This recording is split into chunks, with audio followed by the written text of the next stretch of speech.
All right. Good morning. I do apologize for my tardiness this morning. Totally real talk. After my rantiness, after my exposing myself yesterday, I had a little vulnerability hangover, and this morning I chose to cuddle with my husband instead of getting all my tech set up on time. So that is why I'm a little bit late. I'm committed to full transparency, so here we are. Just double checking that everything looks good. Yes, it does. All right, you guys. Hello. Today's topic is really near and dear to my heart because I've been studying this for a really long time. My first manifestation story that I remember was when I was about 13.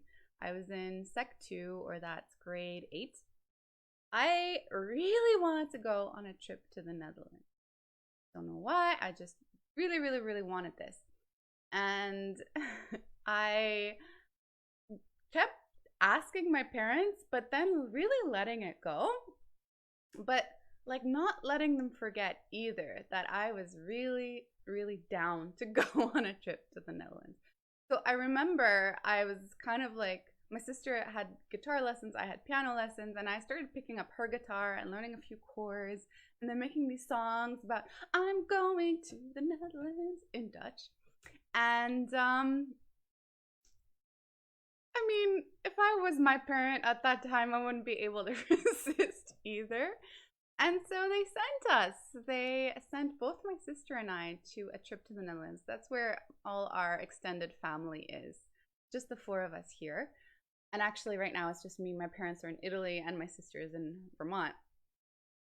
But so we're bounced around from grandma to grandpa to aunts and uncles, and we had an amazing time. And that was my like manifestation thing. And my parents are very concerned, like adorably so, about, I think, fairness. My sister had been manifesting a dog. She really wanted a dog. So we came home and there was a dog waiting for us. It was amazing. So I think I got really hooked on that, and I really tapped into some things that, okay, at that time I was a child and my parents were my universe, but the universe at large also responds to these manifestation things. So yeah, I got really hooked.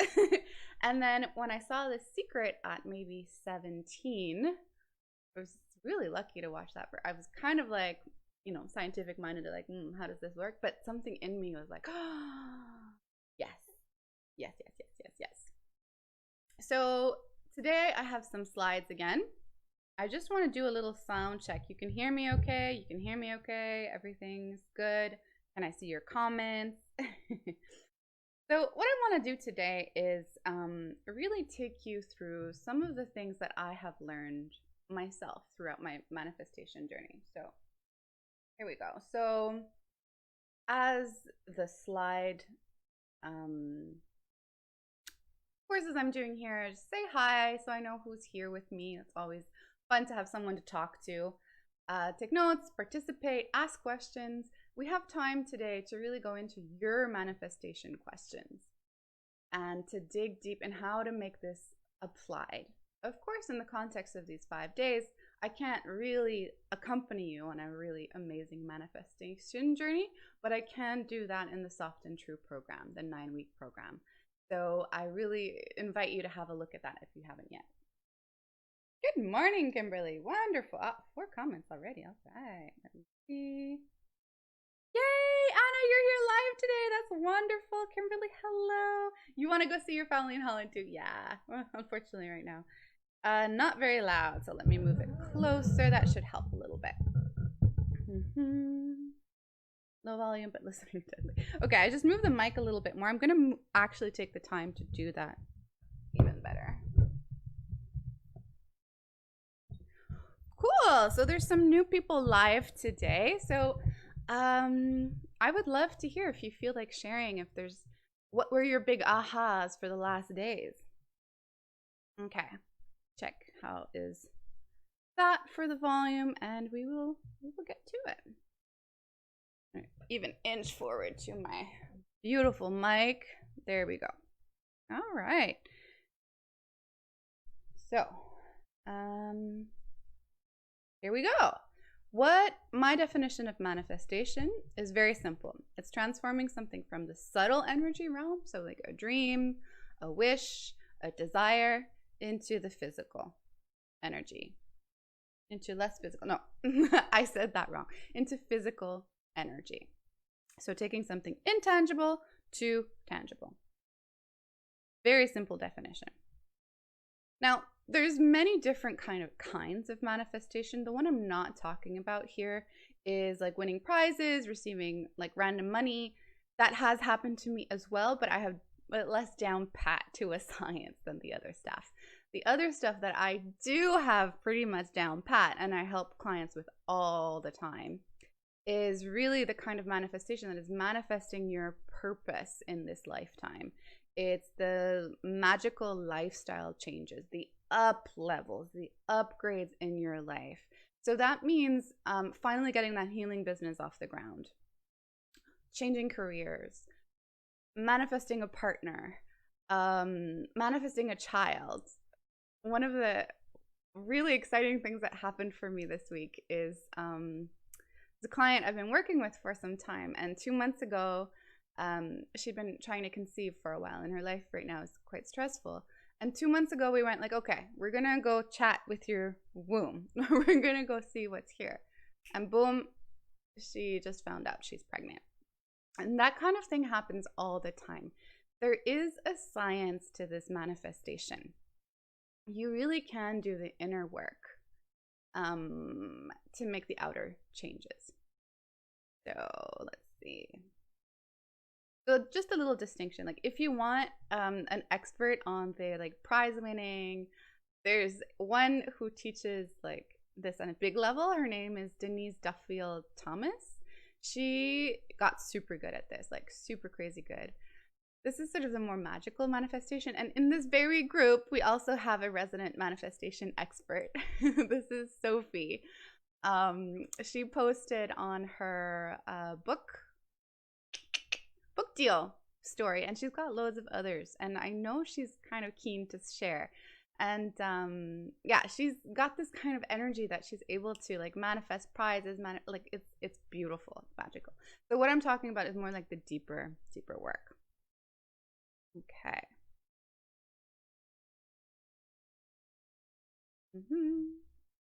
So about manifestation, none of you are new to this game, so let's just actually, I'm going to invite you to tap in the comments what you already know about manifestation. Let's do this in a group. Here's what I surmised that is already in the collective knowing about this. 1, mindset is important. 2, it has everything to do with energy. Feeling good is important. And it's really fun when it works and really frustrating when it doesn't. That last piece means that there's a little piece of mastery that is missing. Because if it's frustrating when it doesn't, it means you don't know what to adjust to make the manifestation complete. Now, that is what we're going to be looking at a little bit more today.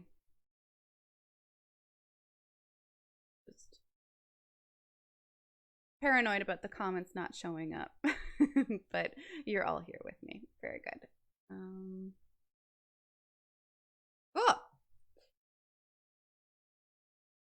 So, you also already know that the outer world really follows the inner world. So there's a link there. There's an energetic link. And Abraham Hicks, the ask, believe, receive. So you ask for what you want. You get yourself into a non-resistant believing state, and then you receive. Really, that is the conventional wisdom about manifestation, and it is true. It's just that what I want to offer today is some refinements. Another way of looking at this is you ask for what you want, then you become the version of yourself who can receive that, and then you receive. Yes, great. So faith is everything. It moves mountains. Yes, faith is that belief piece. It's a non-resistance piece. It's very important. You're absolutely right. And we're going to drill down into that a little bit more. Strong feelings of desire is very important. Yes, the desire definitely moves you forward. It has a certain magic to it. And I'll see if we can come back to it, because there's really a science to this. I don't know if in the scope of this class we can get to it, or if I even master it enough to speak it clearly, but it will be in the soft and true. Like, we will live this stuff. Yeah, Anna agrees with the faith piece. Caroline, really wanting and believing and know you will get it. Exactly. That's the ask, believe, receive. Being positive. Yeah, exactly. So today I want to drill down to why those things are so important, so we can really get into the mechanics of manifestation rather than the dogma of it. And it's not wrong, like, you're all right. So a few overlooked pieces, a few places where we go wrong a little bit. One is the empowerment piece. So it's when we're doing manifestation, it's all about like asking the universe. And it's really easy to give our power away and then to demand that it be falling out of the sky, that it be really magical. And what we do then is we really give away our sovereignty. We become a total child again, like I was with the story I shared with you. Not wrong, really, but it misses a lot if we're doing that consistently, if we're being a real child in our manifestation. I'll talk more about all of them later. The discomfort piece. So being positive, keeping the faith are all answers to the fact that discomfort just comes up when we're manifesting. And there's a very reasonable reason for this that we'll get into. And it's good. I think you will enjoy it. 3, boundaries piece. This is something that a lot of empaths and spiritual people like myself have a ton of difficulty with, because we are so connected to the beyond. We're so intuitive. But then what happens sometimes is things can come in, but then we can't hold them. They like slip right out again. And that is a little frustrating. So we need to learn to build an energetic container. I'll talk about that more. And then the inspired action piece. That often gets really confused. And we put a lot of conditionality on that. So I want to go deeper into each one of these. So yeah, letting go and trusting, very important. Removing all the clutter. Yeah, exactly. Okay. So tell me, what are you excited to learn more here? And is it surprising you, these pieces that I'm saying are missing? Great. So the empowerment piece. So like I was describing in the beginning of this, you can really get into this like great mood, great space, great like I'm going to the Netherlands, making songs, like really being in the faith, really being in the believing, really being in the like readiness to receive. And that totally works. The universe responds to that. And so this is really beautiful, especially when we're manifesting the prizes and the like money falling out of the sky. It's really being in that purity of the magic of the universe. However, it does kind of break down when we are making changes for ourselves in our very own lives, when we are up-leveling our energy, when we are manifesting things that are lifestyle changes, things that really, really land into your life in a semi-permanent way. Because these bigger manifestations, like manifesting a home, it requires a lot of action from you. It requires a lot of discernment and taking the right action at the right time. So even if like you're really in the ask, believe, receive zone and the perfect house comes on the market, like it is sensational and it is perfect, but you have some blocks around like paperwork. I have some. And so you're like, I don't like paperwork. I'm just going to be in the ask, believe, receive. Like everything's going to be okay. Well, who's going to sign the paperwork for you? Like you're going to require your partner to do that. You're going to require somebody else to do that for you. That can totally work. That might totally be a magical experience where just everything gets done for you and all you have to do is sign on the dotted line. However, for most of us, we don't have magical like providers outside of us. We need to be our own provider. sometimes. So that means undoing that block around paperwork, taking your power back and deciding, yeah, I'm gonna figure out this paperwork. I'm gonna read through it. I'm gonna activate the resources I need to help me understand it. Taking your power back. So that is like a very subtle shift, and that is where people go astray a little bit. I had a bit of a conversation around this with somebody yesterday who was manifesting a car. And I mean, correct me if I'm wrong, person. I'm not going to say your name here, but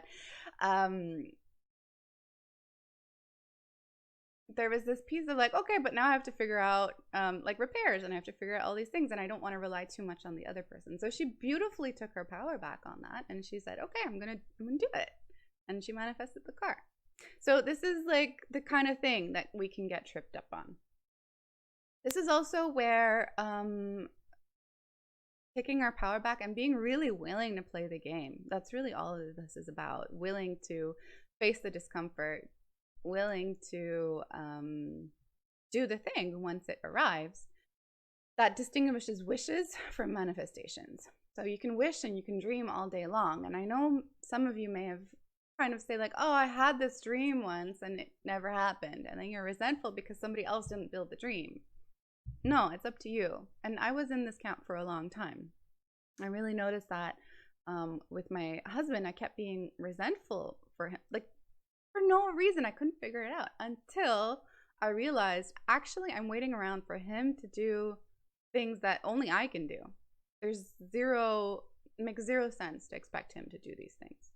And so I took my power back from him, got out of my child energy, and boom, like go time, game time. Caroline, yeah, perfect. So you were really in the feminine desire part, and then your husband did the like masculine, like actual providing things. So that's beautiful. That's like it worked out. However, now you're depending on other people, and if they're not doing what you want, you get resentful and you get mean and you get so that's where you need to be willing to do that yourself. But great, that's amazing for you, Caroline. So this is really about the importance of being sovereign, and the energy that I'm talking about in sovereignty is sort of sitting on your throne with your crown on your head, and being willing to take responsibility for your desires, not waiting around for anybody else to do them for you, including the universe. And this is a range, really. And because all the other stuff we're taught with manifestation is still super important, super valid. It's just we know this part a little bit more. Because when we're too much, you can't be too much in your sovereign. Your sovereign just declares and makes decrees and says how things are going to go. But when we attach too much and we kind of get too busy and we don't get discerning in our busyness, then we run into a different kind of problem. So we really do need to keep the faith. We do need to keep the openness, the smoothness, and all of that. Okay. The discomfort piece. Now, this is, I think, the main one. The main place people get tripped up. There's this expectation that everything, if you're doing your manifestation work, well, it will all feel easy. Now, this has not been my experience. For the big ones, for the really, really big ones. And here's one way to look at that can make peace with that. Okay, so a manifestation starts with an inspiration, right? So that inspiration comes from your crown chakra. The crown chakra is connected to all that is. It's connected to what's possible, and it's also connected to your higher chakras, which are connected to your purpose and to your gifts. So let's do the really, really big version of this. Your ninth chakra. I hope my armpits are okay. The ninth chakra is way above your head. And this is very akin to the Akashic records. This is the holder of the information of all your gifts, of all your soul's potential. that it's wanting to bring into this life. So it's like a reservoir of magic, truly.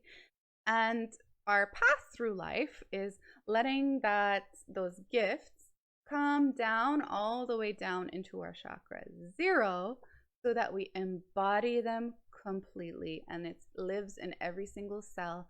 And that's where the real magic happens, because it is in your energy field, and no matter where you go, that is activated in your field, and it activates things around you, and it kind of places the whole world to, not to serve you exactly, but to be in alignment with those gifts. So that information is up there, but that's not part of like our human experience chakras. So we're not always aware of that. And it comes down into our karmic chakra. Our karmic chakra is similar to our gifts, but now it's all our karmic clutter. So Anna, clearing the clutter, exactly. This is so good on all the levels. Manifestation is really a cleaning up job. So our karmic stuff there is all the things in our past lives or in this life that are unresolved, that still hold discomfort and pain for us. So for the gifts to come through, they need to come through that. So we need to clear up a lot of karma. And this happens very subconsciously. If you've ever had that experience of like being super foggy and like don't knowing up from down, like everything's really gray for a little while, that is often a symptom of this karmic stuff being cleared. Now, once it's through that, like, and it goes from the super subtle to less subtle in the crown chakra, but still very subtle. Inspiration hits. You get this like, I'd like to do home staging in California. That was an example that came up today. That is what I want. That is, oh man, would that ever be magical? It's like a download. And then that download from that very subtle energy needs to go a little bit less subtle for you to start seeing it, and for you to start kind of commanding it into reality. So this is the third eye visualization work. Now, a lot of the manifestation stuff stops here, and that is extremely problematic for the following reason. If you stop your manifestation work by visualizing it, and you don't bring the manifestation down into the less subtle energies, guys, when does a manifestation become real? When does it become three-dimensional? When it's at the root chakra. So it has a long way to go from visualizing it down all the way down into the root chakra, into the denser energy material. So I'm going to pause here and look at Sherilyn's question. So is that like subconscious blocks hindering you? Yes, absolutely. And each of the chakras has some subconscious blocks you're going to need to work through to bring the manifestation all the way down into the root. Discomfort is expected. Discomfort is normal. Now, for many of us, a lot of the blockages aren't there. So you just like want something, you decide on it, and you make it real. And it kind of comes through this very easily. And then the bigger things, the up-leveling, the expression of your soul's purpose in this life in all ways, there's more blocks. And that's why connecting to the purpose, like we did on day 1, is so important, because your purpose is going to be the thing you're willing to get uncomfortable for. You're willing to move your subconscious blocks for. You're willing to do the healing work no matter what, whether it happens or not, because it's that important to you. This is where I was saying, like, it's the shit sandwich you're willing to eat. And that's, again, why your multidimensionality is so important, because you don't have to attach to any manifestation as something that defines you. It's just an experience moving through you. And your multidimensionality is going to help you see all these blocks and help you move through all of this in a way that is very graceful. And then the worthiness piece, if you feel unworthy, it's because there's a subconscious block. That's a very simple way to see it. And it means you just need to get worthy there. Worthiness, the more worthy you feel, the more the manifestations come through easily. But I'll get to that in a moment again. So from the visualization, you can see it. I'm going to use that example of moving to California to do home staging. I hope that's okay with you. I think. So you can see it. And now it comes down into a denser level, into the throat chakra. The throat chakra is about communication. Well, maybe it's putting that out there, telling people this is what I want. And as she tells people, like she's sending the signals and the antennas into the universe, the feelers. See, now that I know that for her, like if I hear about a home staging opportunity in California, I'll think of her right away. So it's like putting the feelers out, but she might also have to work through her blocks around claiming what she wants, saying it out loud. This is what I want. A lot of us have super big blocks there, and we don't claim what we want. We don't want to say it out loud because we think we'll be judged, because we've been shamed for it in the past, etc., etc. And you really have to watch out with your throat chakra too, because there's ways in which we can say our big dreams out loud because we're looking for awe or respect. I did that for a long time as a younger adult. I noticed that as soon as I spoke the dream and I got what I was looking for, the dream poofed. It went away. So I started not mentioning it. So the throat chakra, like all the chakras, it's about balance, right? So sometimes you're going to need to have manifestation boundaries.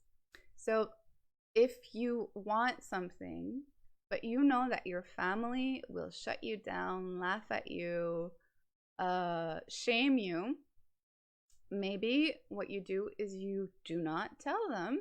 You take charge of the energy here, and you make sure you journal about it so that the energy can still move. Okay, is that making sense to you all?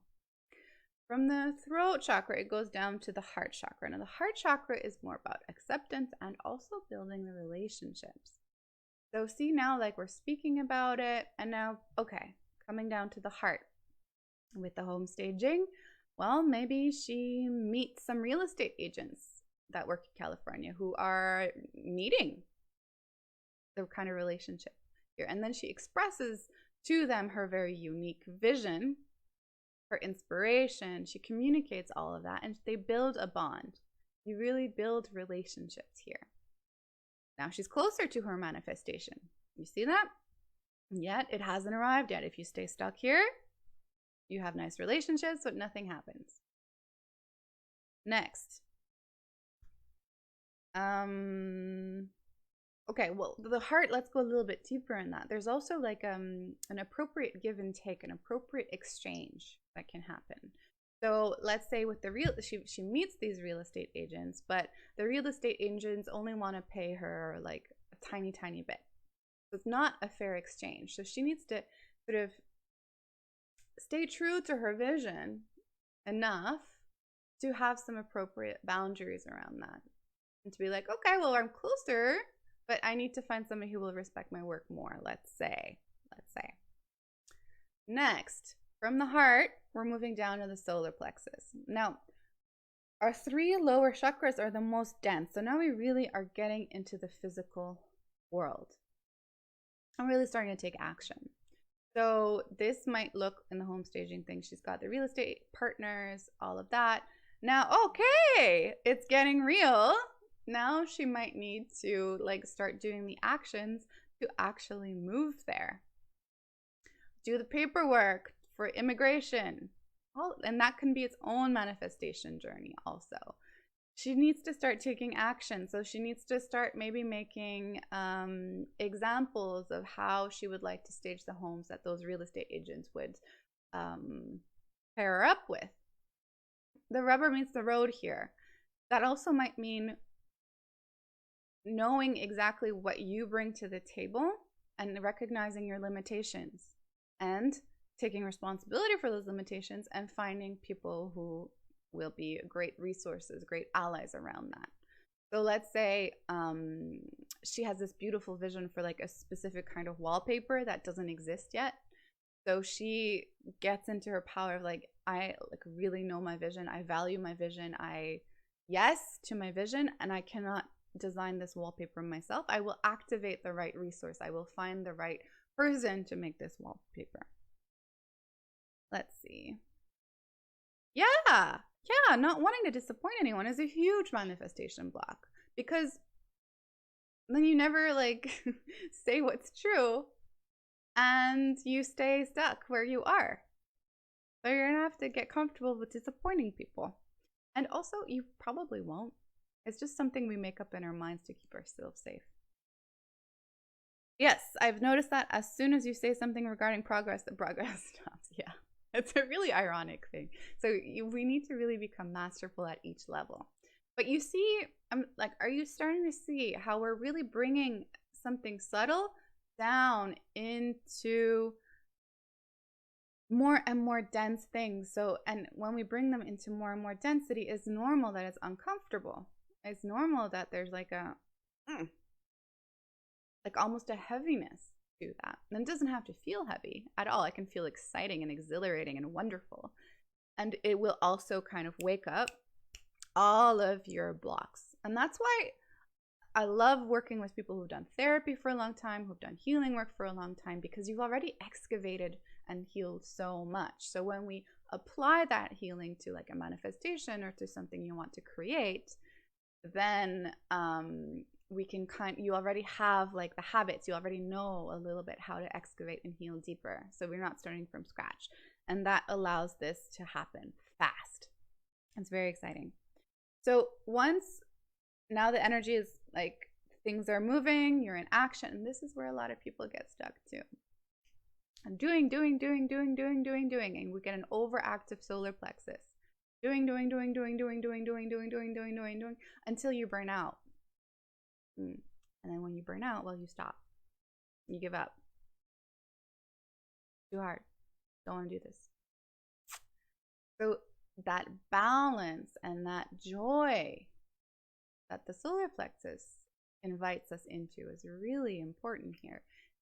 It's that beautiful in between of like letting go, letting the universe do its thing. So letting what you can't control go, trusting that it is happening, and taking care of your end of the deal. And for many spiritual people, this is where it gets blocked. I do not know why. Well, maybe I do. Maybe it's not spiritual people. Maybe it's people in my field. People are attracted to working with me because I've experienced, this is something I've studied deeply for myself. And with this challenge is an example where I'm a little bit in the overworking thing, but where like, I know that. So I prioritized cuddling this morning instead of getting my tech ready because that filled me up more. So it gives you a little bit of an idea of how all of this works. Your solar plexus is also your worthiness place, and it's also your seat of your identity. So really all we've been doing so far is really like focused on healing the solar plexus. So you can really take the actions you need to take to bring this dream into total reality. Now, once it's unblocked in the solar plexus, we move to the sacral chakra. Now, the sacral chakra is the big emotions, it's passion, it's the juice, the sense of aliveness. So what can happen sometimes is we start doing things, and let's say this happens for our home staging example. Start doing things and you're like, you know what? I'm not actually that passionate about this after all. There's this like piece of this that I really like, but all the rest was an excuse to get to do this piece of it. And so you get to know that at that point. And it will get hard before it gets really manifested. It's just part of the reality of it.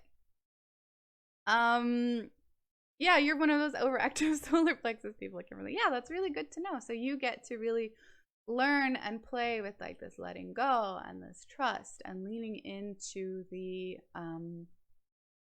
letting go of control piece. And that will be freaking magic for you, really. So this is, if you're starting to see this, like this is where like each of us gets an individualized plan for manifestation. The rules apply, but the rules get to apply with more mastery once we get to know all of this. So back to the sacral chakra.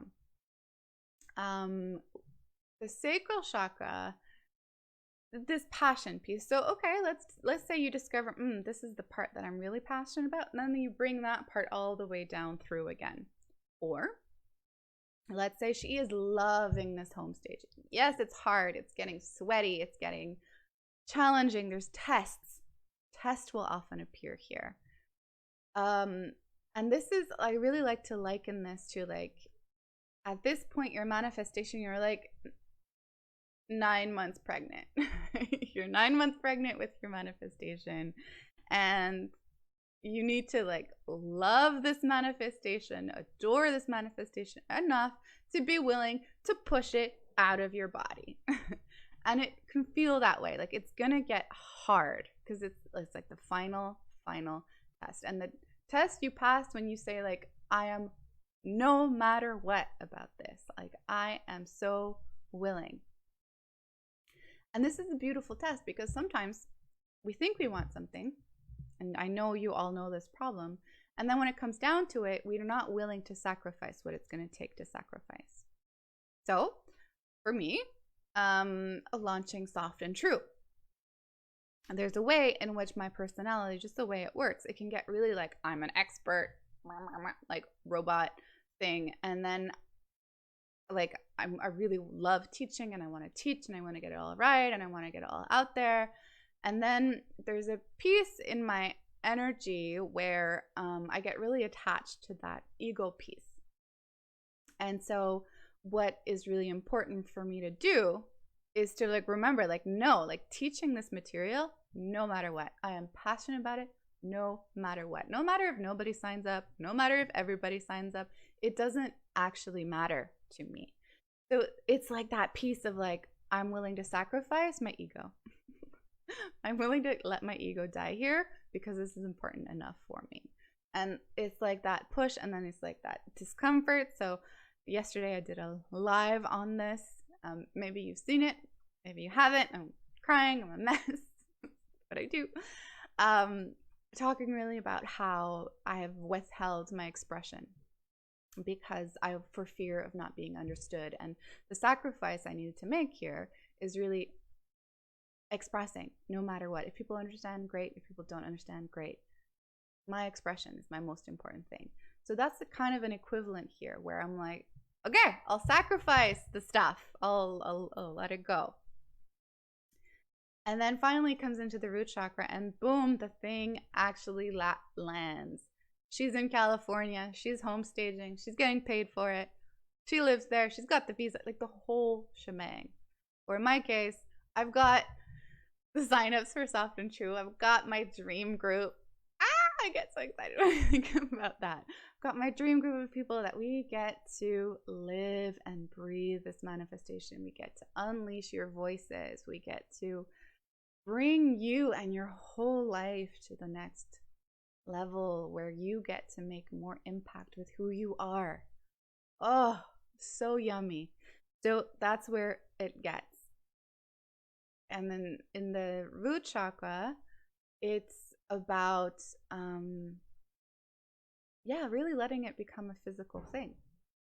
And a lot of us are blocked there. So it's kind of feeling secure enough to handle, in my case, like with Soft and True, like the actual work that's going to come with Soft and True. And that's going to be another manifestation journey.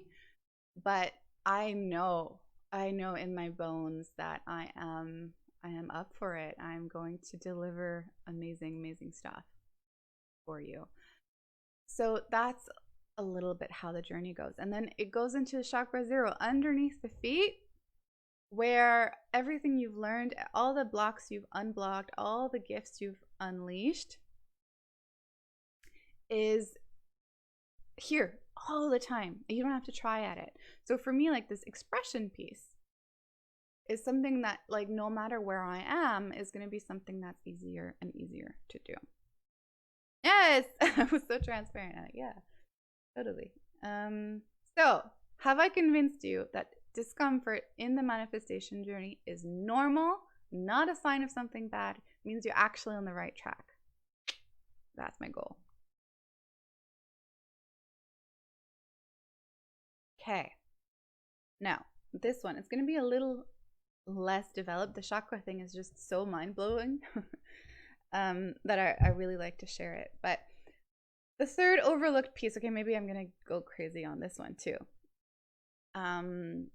Boundaries. Holy shit. I'm going to put this down now. Boundaries. Okay. So we're letting it all come down into the root chakra, but then does it leave? And this is a really big problem with a lot of manifestation things. You manifest money, but you also manifest the car trouble. That means your money goes away right away. You manifest the love of your life, but then everything else in your life breaks down. You gain 50 pounds. I don't know, your friends leave you, your job fires you. This is kind of the crazy shit that happens when people are manifesting, and people go like, what?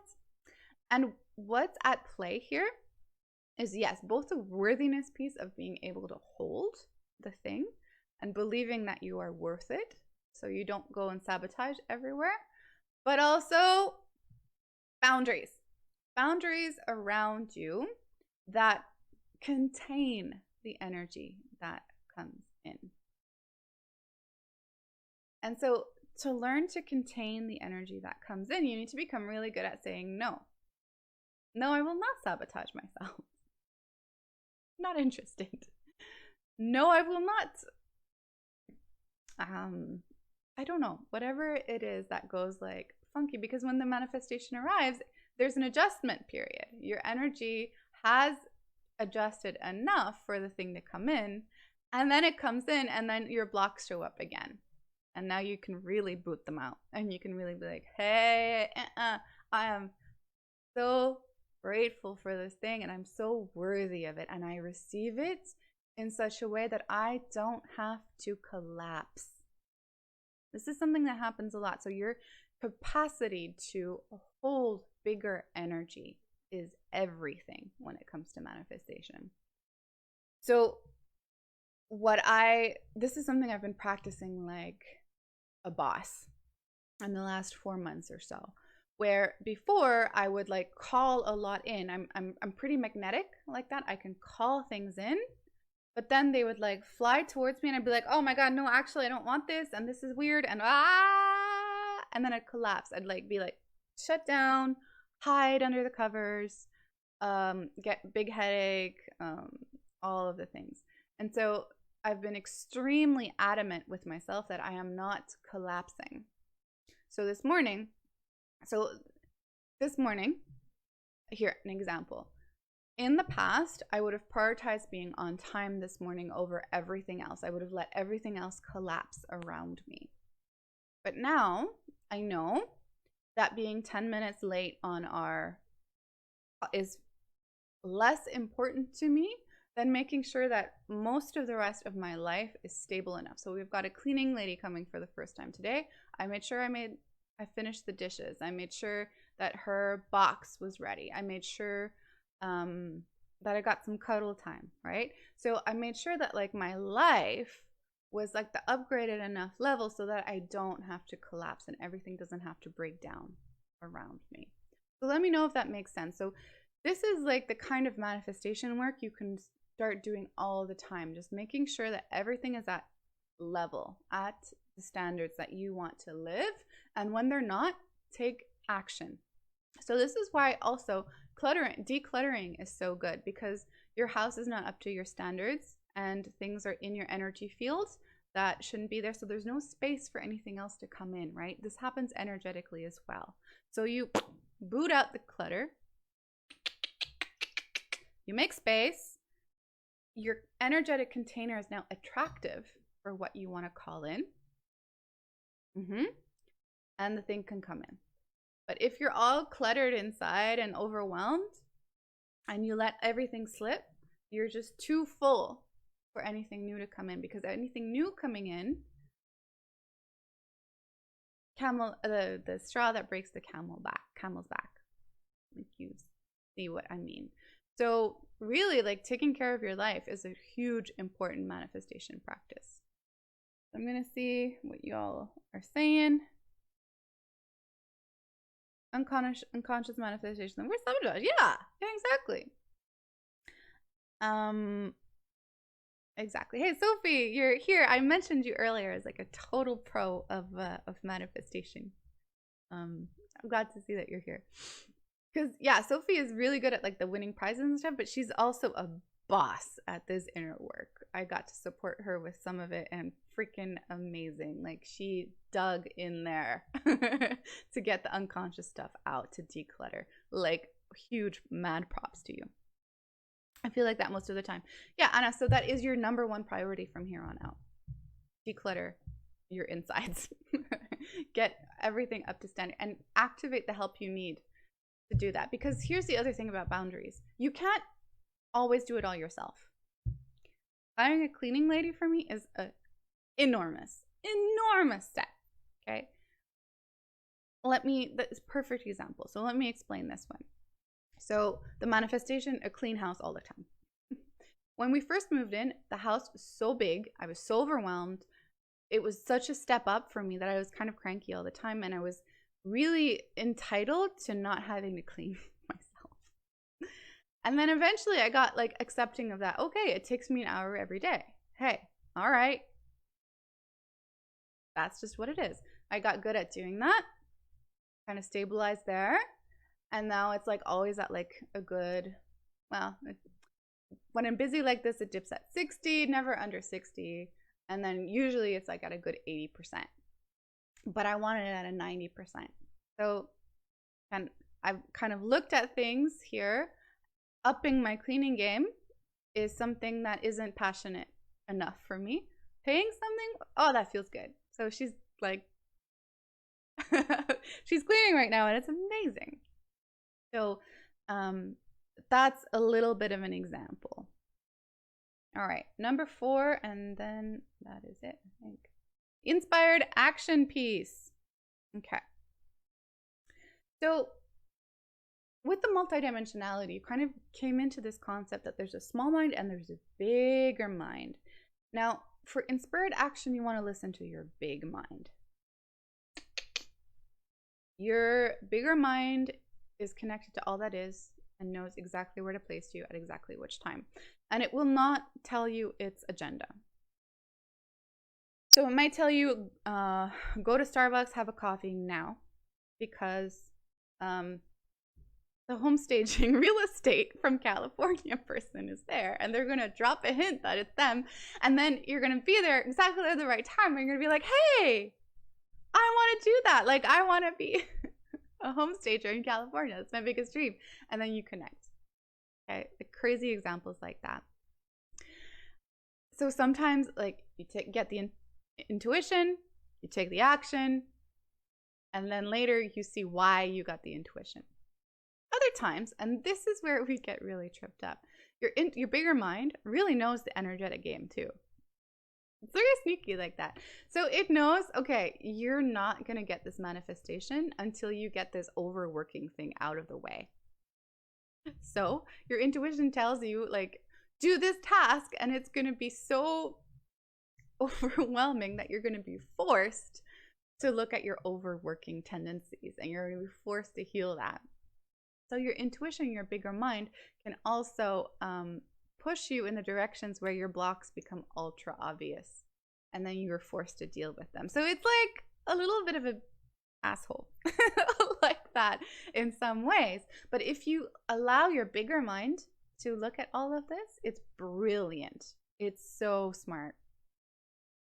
So one other aspect of this is that when you're wanting to manifest something, in the manifestation world, we're often just waiting for it to come out of the sky. And this is where so many of us get tripped up, and it like boggles my mind now that I've like figured this out for myself. It's not only things that don't make sense that's going to get you there. It's also things that make perfect sense. So you want to lose weight? Handle your stress eating. You just gotta.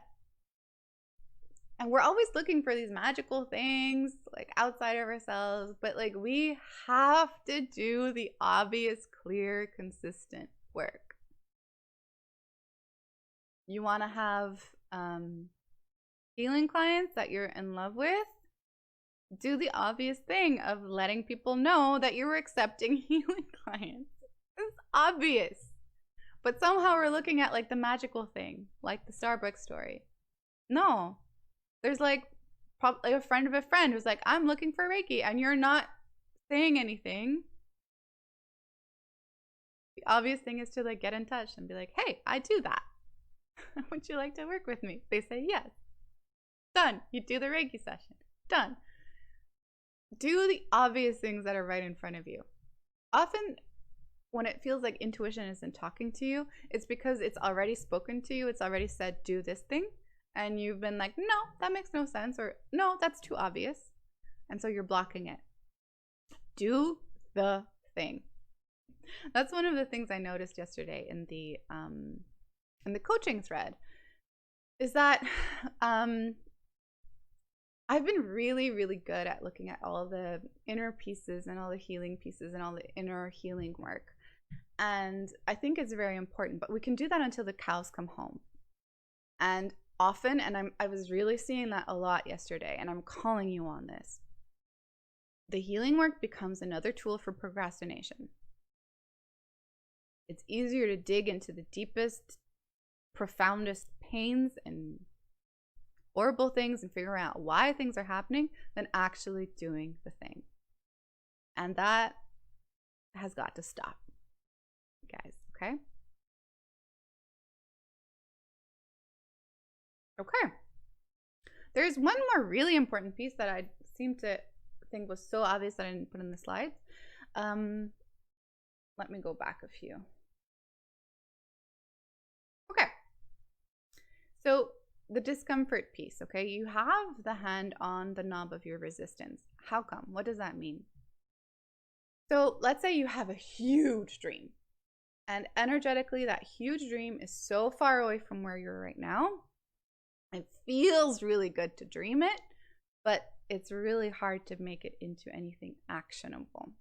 So if you want to feel good, dream your dream and just let it work on you, and it'll work subconsciously. But don't put a timeline on it. Just like, no, okay, one day this is where I want to go. So what you're doing then is you're like setting a bit of a direction for your energy. It's like an intention, and that's beautiful. That's quite soft. That's quite, it just moves you well. So I do recommend that. But the more specific you get and the more close in time you get, the more the blocks in the way are going to make themselves known.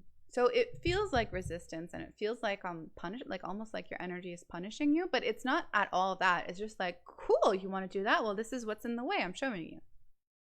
And having the hand on the knob of that dial is really important to know, because and I experienced this recently as well, is when you're like putting it too close in time, like there's so much resistance that you stop being able to take any action. And so what you want to do is you want to ease off on the goal. So concrete example, at first I think I wanted to launch Soft and True by like today, like I wanted to start it today. And as soon as I set that goal, I got completely paralyzed, just completely paralyzed. And I couldn't do anything anymore. I wasn't posting, I wasn't doing anything. So instead then of like tackling the resistance, it was just too big to tackle or to move through. I had to readjust the goal and like readjust my timeline. And I might do that again. So we might start on the 1st, we might start on the 6th. Because this goal is really important to me, to get you to invest in yourself in such a way that you really up-level your life, and your relationships, and your money, and your alignment. That's really important. So you have that dial, you have that control about the timeline and the specificity. Another example of this, when I like got honest with myself and I said, I want 12 people in the group program. the resistance ramped up again. And I posted about that. The resistance got big. And I was like, okay, well, today, like, all I'm doing is really healing that resistance and is doing the inner work that day. Now I can say it, I can feel it kind of like acting up, but a lot less. So it's like growing that capacity. And really that is the game. Like whether the result happens or not is actually less important than did you become the person who can be that. And then the timeline can be pushed back. Maybe for me it's another program, like whatever it is. It doesn't really matter all that much because the inner game is the most important one. The bigger mind is this, the higher, it's very, very much the same. The bigger mind is a word that I'm coming up with. It feels a little bit more embodied, where the higher self is a little bit more like wise and outside of yourself and saying really sweet nothings sometimes. The bigger mind, to me, it just feels a little bit more embodied, but essentially, yeah, it's the same thing. If you don't do the deep healing work, then the blocks can stop you like worthiness. Yeah, exactly. They will paralyze you. They will stop you because it's too scary. And that scariness is like, is relevant, and it's also not. It's your human protecting your human. And so that's where that distinction from day one comes in really handy. And oh, I had a really good thought there, but I don't know where it went. I don't know. But yeah, so you have the knob. And so what this also means, and my husband is a really good example of this. I've been inspiring him with all my like my cool challenge stuff, and he's decided he wants to start a vlog for no other reason than it's fun to him. And yesterday he had the awkward like camera in hand and like, shit, what do I say? And I remember the first time I was in front of a camera, I had my head above the bowl. Like I was all alone in our room, but I was nauseous. That's how scared I was. And I knew at that point that I had done my healing work. I got myself where I could. The only next step was to do the damn thing. So I did. And I had vulnerability hangovers. I remember writing my first newsletters. 3 days after a newsletter, I would feel all discombobulated. And you know, there's like 16 people on that thing. And oh, the fear. And so you do the thing and then you handle the fallout. You do the thing, you handle the fallout. You do the thing, you handle the fallout. And eventually it becomes easy. Now, doing 5 lives in a row like this, it's not a big deal. The first time I did a challenge like this, I got sick. The resistance ramped up. And it cleared a hell of a lot of resistance out of my system so that now it's easy. Okay, so that's just an example of how all of these things work. Okay, so I went like way longer than I expected. So how do you apply all of this? So knowing these principles really help. I do hope there was something like new in this, helped you see your manifestation journey in a different way, where a manifestation journey and a healing journey are very, very close together. And being able to read the energy of what you're going through in relation to your desired manifestations helps a lot. I am a total badass at that. So hiring me to help you with that is quite a good idea if you want to manifest big things. And then you have to decide to apply it. That's where most of us kind of get stuck because it's hard.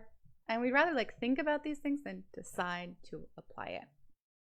So if you decide to apply it, think of something you want, something you'd like to create in your life, and then apply this stuff to it. Watch what the blocks are, etc. So finally, what are your questions? I will see here. Yeah, perfect. So there was a few in the group. So how do you take care of your subconscious blocks? Well, first of all, you need to know that they're there. And in the group, I posted something around what is required. There's 2 elements. Awareness plus acceptance. Love is going to create healing. But you have to get a measure of like a killer instinct and a ruthlessness to figure out exactly what the lie The unworthiness lie is telling you. You need to be able to hear it. And then you need to be able to hear it in such a way that you're actually not too bothered by it. You kind of see it as like, part of you believes this. It's not the whole truth. Part of you is freaked out about this. It's not the whole truth. And you can love that part of you. You can thank it for trying to protect you so much. You can, give it a really sweet hug and kind of get down to like, what is it that it's actually trying to do for you? Usually it's protect you. And then you can ask the question, can you protect me in a new way? Because this isn't actually working. This is hurting me. And you kind of go through an inner negotiation. I can't teach you that right now, but I can teach you that in sessions, and I can teach you that in Soft and True.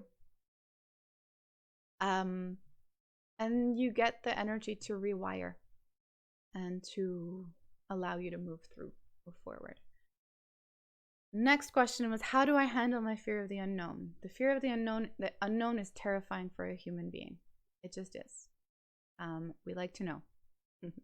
So build safety in your life. Build like landing pads of safety. So things like a meditation practice, or you've got an altar, or you connect with your spirit guides and your higher self and all of that, and you're held. Build ways where you can allow yourself to tap back into safety. Go into nature, make that a practice, so that you, no matter what's happening, safety comes from inside of you, because that's really the truth. And this is a really important concept. Safety and security come from you. No matter what's happening, they come from you. And you are responsible for creating that. And so as you do, the unknown becomes less and less scary, because you know you can always tap back into that safety. And how do you get better at letting go or trusting or knowing when to? Let me see. Yeah. Okay. No questions yet. But ask me your questions. How do you get better at letting go and trusting?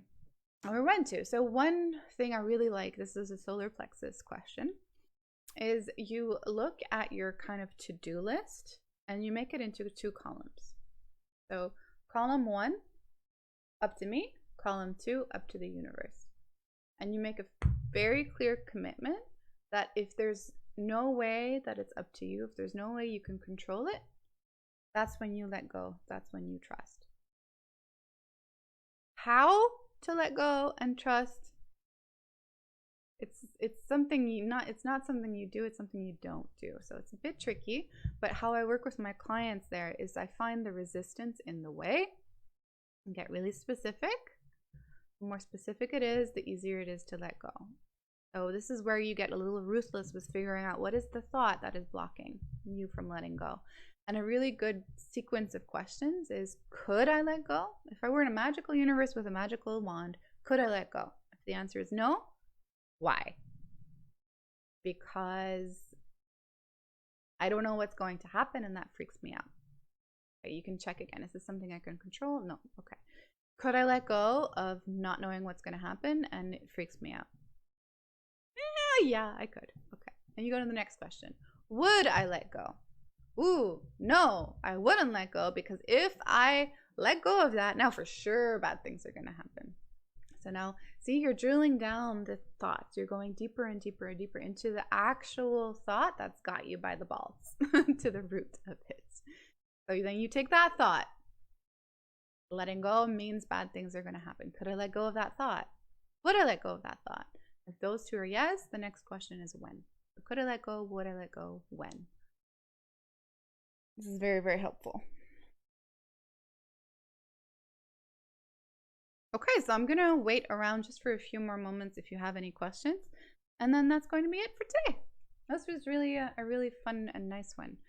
And a really soft reminder that if there are things that you really do want to create in your life, you do have a unique opportunity to work with me quite closely over 9 weeks. So it's a group program, but you really have me at your beck and call every day. helping you move through these things. You get the learning modules, you get workbooks.